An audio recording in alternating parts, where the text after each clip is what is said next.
Ini juga mungkin Anda tidak sangka, tapi saya optimis. Sesungguhnya alam pikiran rakyat, apa saja yang ada mengalir di saraf otaknya dan di kandungan hatinya, itu adalah produk dari media massa.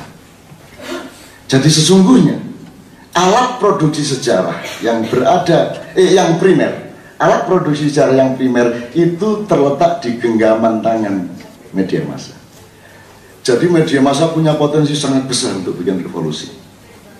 Kalau di langit ada lauhil mahfuz, di bumi ada media massa.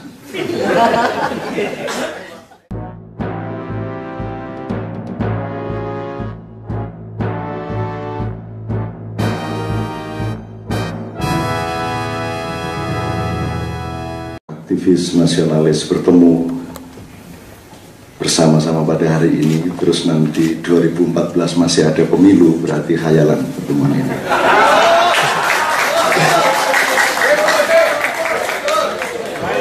Kalau dalam waktu 1-2 tahun belum ada penjebolan konstitusi dan undang-undang yang anti rakyat dan anti nasionalisme, dan kemudian kembali kepada posisi 17 Agustus 45 dalam waktu 1-2 tahun, apapun caranya, maka pertemuan ini adalah pertemuan takhayul. Saya mohon maaf atas, jadi gini, saya mohon maaf sama mas-mas yang ya babak kedua, karena saya tadi kemarin itu di Pancor di Lombok Timur, ya biasalah ketemu orang kecil di sana 3-4 ribu siang malam, terus nanti malam saya harus di Gor Mataram, jadi mau nggak mau saya belum punya kewenangan untuk menunda flight Garuda, sehingga saya harus cepet-cepet setelah jam 12 ini lari ke bandara, jadi saya mohon maaf. Juga karena waktu saya sangat sempit, oleh panitia saya dibatasi paling lama 10-15 menit, maka saya datang ke sini ini membawa teks yang bahasanya bukan bahasa aktivis tapi bahasa orang biasa sehari-hari, jadi agak kurang, ya bahasanya Ivan waktu di Berlin lah. Pertama, negara itu gunanya supaya 3 hal pada manusia dan rakyatnya itu aman. Jadi pemerintah itu dibayar untuk mengamankan 3 hal. 1, nyawanya. Nomor 2, martabatnya. Nomor 3, harta bendanya. Di luar 3 itu nggak ada apa-apa. Nah sekarang kalau mau revolusi, ini mau ambil sebab yang mana ini? Banyak nyawa hilang, apa martabat hancur lebur, apa karena harta benda terlalu banyak dicuri? Ketiga-tiganya. Tapi ini masing-masing akan memberi output yang berbeda pada skala prioritas dan akurasi strategisnya agak berbeda. Kalau pertimbangannya harta benda, ya seperti reformasi saja, bilang sama Soeharto, ini jangan nyuri sendirian, saya juga pengen nyuri. Maka sekarang menjadi Soeharto semua, seluruh Indonesia. Nah jadi yang mana mau martabat? Kalau soal martabat, ayo. Karena kita sudah tidak punya martabat. Kita sudah mengalami peristiwa-peristiwa pemerintahan yang sangat menghina martabat manusia, sangat menghina akal sehat, sangat menghina. Gunanya sekolahan itu supaya jelas dia kerjaannya nanti, kan gitu kan? Kalau dia sekolah ekonomi, dia ntar ngurusin ekonomi. Kalau dia sekolah peternakan, ntar ngurusin kambing dan ternak-ternak. Kalau sekolahnya IT, jangan ngurusin olahraga. Nah terus gunanya universitas apa? Nah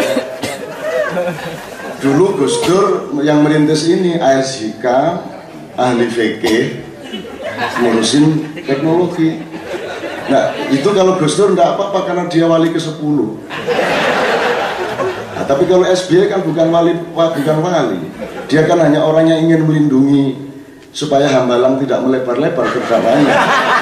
Maka ditaruhlah Rai Gedek itu di. Makanya saya sudah bilang bahasa sehari-hari ya. Saya baca aja daripada saya. Karena tiap hari saya ngomong sama orang-orang biasa, jadi kalau sama aktivis saya mending saya kasih pointers. Yang pertama, judulnya 6 Jalan Revolusi. Aslinya 5, cuman di sini terus berpikir ada 1 lagi. Pertama saya ingin ngomong buku ini dulu, ngomong merajut kembali Nusantara. Saya usul, ini Nusantara pada skala waktu yang mana? Nusantara sejak Angkatan 28, Nusantara sejak Demak Mataram, atau sejak Mojopahit, atau sejak Sriwijaya, atau Ratu Sima, atau yang mana? Kan gitu, atau Nusantara Kus-Plus, Nusantara berapa, volume berapa? Jadi kalau mau ngomong merajut kembali Nusantara, harus diperjelas dulu melalui penelitian yang objektif, diskusi para expert, maupun diskusi publik untuk memastikan bangsa Indonesia ini satu. Harus dipastikan kita ini bangsa Garuda ataukah bangsa Emprit. Dua, apakah kita ini bangsa besar ataukah bangsa kerdil? Yang jelas, sebab kebangkitan orang besar berbeda dengan kebangkitan orang kerdil. Kebangkitan ayam berbeda dengan kebangkitan burung. Kalau kamu tidak tahu kamu ayam atau burung, bagaimana cara bangkit? Sudah jelas kamu ayam mau terbang-terbang, kan begitu kan? Kamu cacing mau menerkam-nerkam, kan begitu. Jadi orang Indonesia kehilangan dirinya dan tidak pernah mencari siapa dirinya. Jadi kalau mau merajut Nusantara kembali, harus ada penelitian yang cukup panjang dan ada diskusi di semua lapisan. Nomor tiga, kita ini bangsa merdeka ataukah bangsa jajahan? Amerika itu penjajah ataukah tangan panjang penjajah?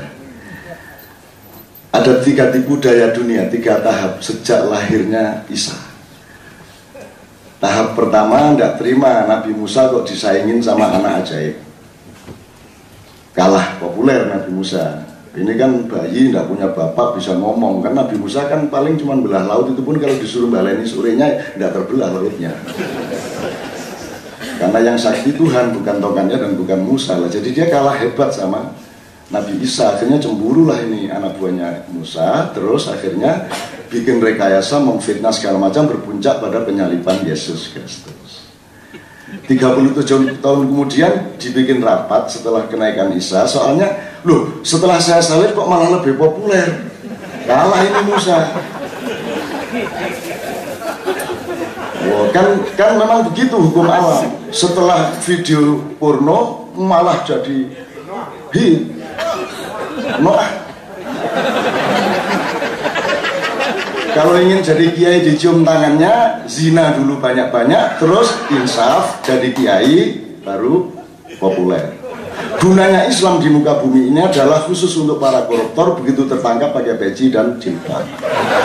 Dan begitu diadili pakai tasbih, bunyinya asu.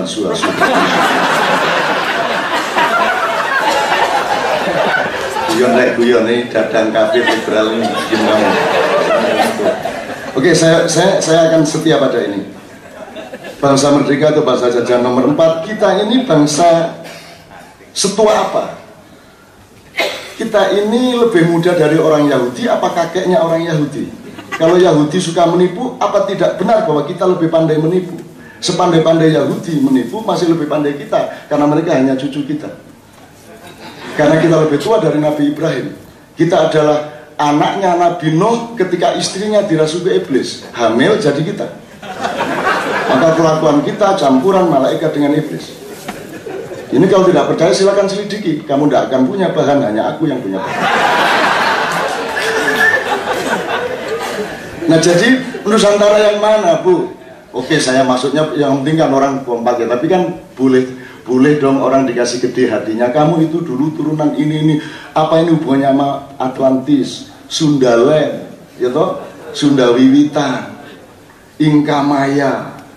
Ataukah bangsa Indonesia, bangsa Nusantara adalah hibrida gagal produk? Jadi ini campuran makhluk bermacam-macam yang agak kurang sempurna produksinya. Akhirnya gini, milih presiden dilihat gantengnya, gitu ya. Semua menteri juga manis-manis, ganteng-ganteng. Dan banyak parameter lain. Saya baca aja, saya berkepanjangan kalau gini. Apakah bangsa Nusantara hari ini terserah siapapun asal usulnya, terserah dia bangsa besar atau tidak? Tidak peduli dia turunan tekek, apa turunan Nabi Adam, apa turunan Homo sapien, Homo erectus, atau Homo seksual. Apakah mereka sanggup berevolusi? Kalau melihat kondisi objektif NKRI hari ini, satu, dilihat kinerja pemerintah dan mental pejabatnya. Dua, filosofi kebangsaan dan konstitusi kenegaraannya. Nomor tiga, semakin terkikisnya martabat dan harga diri bangsa dan manusia Indonesia. Nomor empat, tidak berlakunya akal sehat politik dan rendahnya moral pengelolaan negara yang sampai ke tingkat serendah-rendahnya. Kalau kata Tuhan, ulaika kal an'am bal hum adall. Sebagai kiai sedikit-sedikit saya keluarkan. Ulaika kal an'am artinya mereka sudah seperti hewan, bahkan lebih hina daripada itu.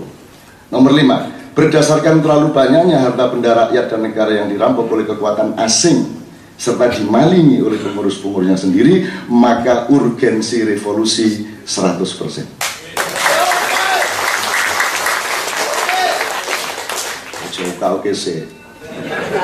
Tapi kalau melihat kualitas kelas menengah hari ini, terserah parameternya Pak Ivan nanti yang bisa merumuskan. Kalau melihat tingkat kerapuan otaknya masyarakat, kerapuan rasionalitas masyarakat, melihat subhat ideologi, subhat itu apa? Dan subhat itu ambigu.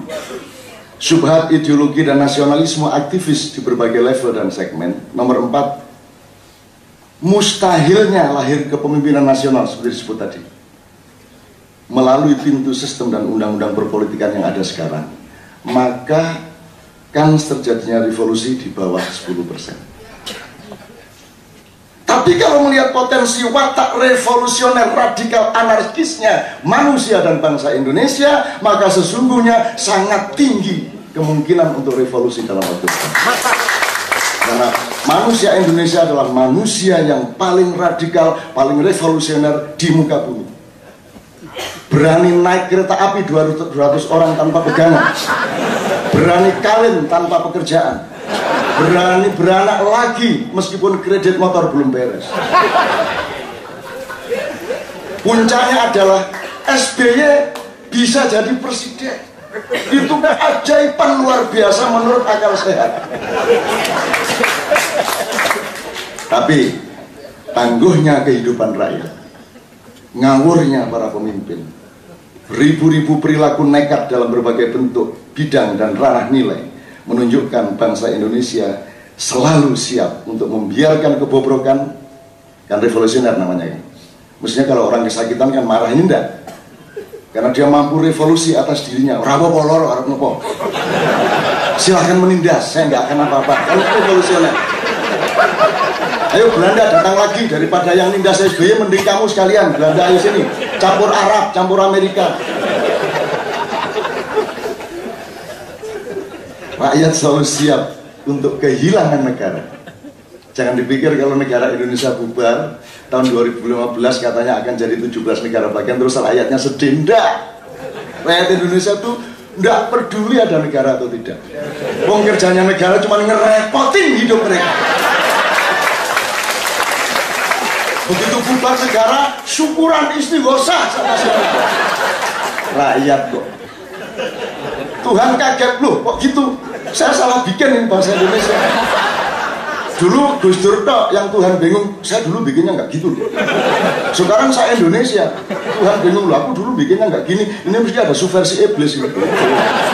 Akhirnya Tuhan nyari iblis nggak ketemu sampai hari ini. Padahal di Cikeas ya.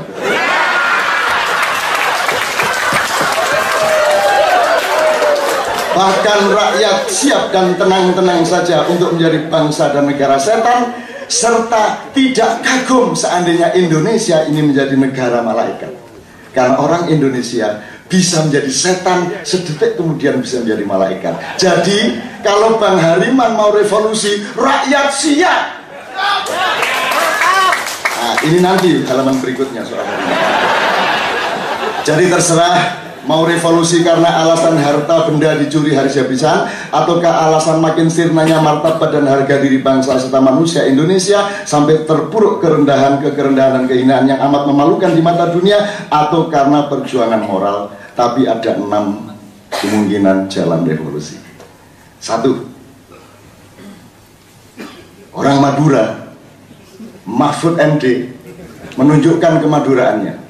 MPR sudah tidak berdaya, Mahkamah Konstitusi bisa dia bikin melakukan segala yang diperlukan oleh Hariman. Mahkamah Konstitusi menganulir sekian undang-undang dan konstitusi yang anti rakyat. Diumumkan ini tidak sah, harus ganti. Kalau tidak cocok, carok. Mahfud MD bisa bikin surat menganulir pemerintah bahwa Presiden SBY tidak sah, KPU masih syubhat, jadi tidak sah. Kalau ada revolusi dari Mahkamah Konstitusi dan kalau Mahfud berani, baru nanti saya angkat jadi presiden. Tapi kalau Mahfud tidak berani, ini jangan dipuji dulu. Buktikan Madura, Mahfud.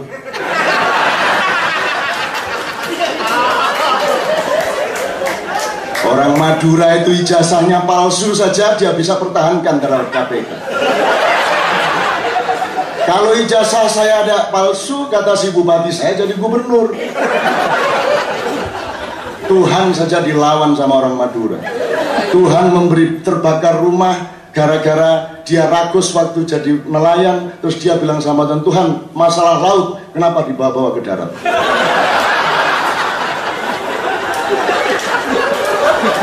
Enggak jadi revolusi, ketawa dulu ini ya. Dua, Presiden SBY, siapa tahu ya, melakukan tindakan revolusioner atas dirinya dan negaranya, mengacu pada hayam wuruk yang membatasi dirinya berposisi sebagai kepala kerajaan atau kepala negara dan menyerahkan kepemimpinan pemerintahannya kepada Perdana Menteri yang namanya Gajah Mada.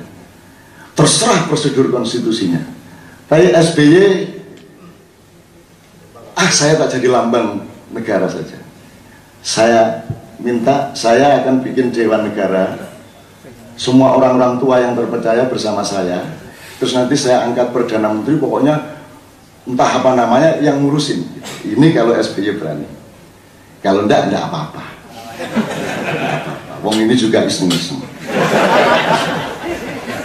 Nomor 3, ini juga mungkin Anda tidak sangka, tapi saya optimis. Sesungguhnya alam pikiran rakyat, apa saja yang ada mengalir di saraf otaknya dan di kandungan hatinya, itu adalah produk dari media massa. Jadi sesungguhnya alat produksi sejarah yang yang primer, alat produksi sejarah yang primer itu terletak di genggaman tangan media massa. Jadi media massa punya potensi sangat besar untuk bikin revolusi. Kalau di langit ada Lauhil Mahfud, di bumi ada media massa. Maka rakyat bisa menyerahkan nasibnya kepada Yakub Utama, kepada Gunawan Muhammad, kepada Surya Paloh, kepada Haritanu, kepada Dahlan Iskan, kepada Hilang alias Ica, dan lain-lain, untuk segera direvolusi seradikal mungkin menuju Indonesia baru yang adil dan makmur serta disukai oleh Tuhan. Nah, ini juga khayal, lagi siapa tahu bisa gitu. Yang beneran ini nanti nomor 6. Nomor 4, pengumpulan tanda tangan sebanyak mungkin se-Indonesia mosi tidak percaya kepada undang-undang ini, kepada DPR ini, kepada pemerintah ini, dan pokoknya kita kumpulin sebanyak-banyaknya. Nanti pada waktu pemilu tidak ada keabsahan secara kuota untuk mengadakan pemilu dan seterusnya. Ini Bang Hariman yang satu-satunya bisa menjalankan. Pintu revolusi yang kelima adalah santet massal atau bunuh diri nasional.